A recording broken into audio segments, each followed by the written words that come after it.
Hello my dear YouTube family. ఎలా ఉన్నారు? బాగున్నారా? నేను చాలా బాగున్నానండి.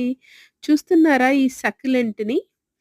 ఆహ్, ఈ సక్యులెంట్‌ని భూమికి తాకేలా పెడితే చాలండి. ప్రతి కణుపు దగ్గర నుంచి, మొదల దగ్గర నుంచి కూడా ఇలా కొత్త మొక్కలొస్తాయన్నమాట. చిన్న చిన్న మొక్కలు.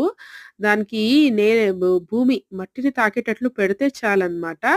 మట్టి నుంచి సారం తీసుకుంటూ, తనలోని సారం కూడా కొత్త మొలకలకి ఇస్తూ కూడా అది కొత్త మొలకల్ని తయారు చేస్తుందన్నమాట. దీన్నిలాగే భూమిలో పెట్టేస్తామనుకోండి, కాలక్రమేణా మట్టిలో ఈ మదర్ ప్లాంట్ కలిసిపోతుంది. వేర్ల రూపేణా ఆహ్, చిన్న మొలకలకి ప్రాణమిస్తుందనమాట. అద్భుతం కదండీ! సక్యులెంట్స్ ఏవైనా కూడా ఇలాగే అన్నమాట.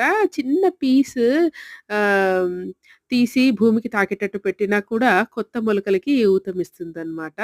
తన్